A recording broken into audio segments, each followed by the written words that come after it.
There's a lot to cover out of the unicameral tonight, but there's one thing in particular that sticks out, something that by all means should be extremely routine. Yeah, we're hearing that the governor missed a deadline to turn in his line item vetoes when it comes to the budget. However, his office argues everything was done by the books. 1011's Matthew Mittleiter dives into this and a host of other topics that we're tracking tonight. Last week, the legislature passed Nebraska's $11 billion mainline budget for the next 2 years, leaving it up to the governor to veto any specific items he wanted to get rid of. State statute says the deadline to deliver those vetoes to the clerk was 5 days after the bill passes, that being midnight on Thursday. But we were told today that the vetoes didn't get there until sometime after 9 a.m. Senators say that means the budget will stand as it is, without the vetoes.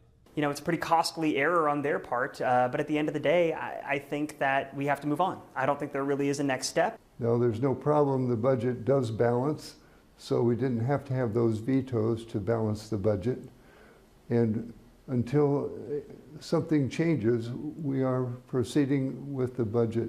But Pillen's office says copies of the vetoes and the bills were properly signed into law and given to the clerk on Wednesday, ahead of the deadline.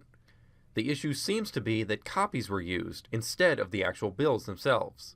Pillen's office says it'll be consulting with the Attorney General and other counsel on what to do next. Voting yes in a repeat. Also at the Capitol today, a motion to reconsider a bill limiting the minimum wage increases put into law by Nebraska voters in 2022.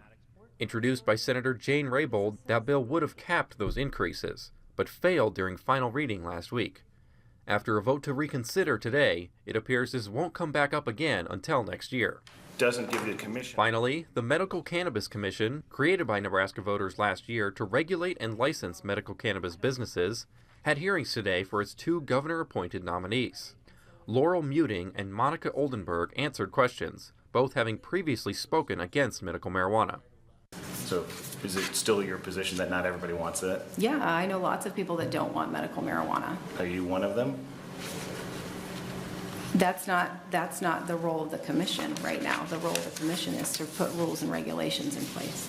Both agree that it can be used to help people, but didn't put their full support behind it. Reporting in Lincoln, Matthew Mittleiter, 1011 News.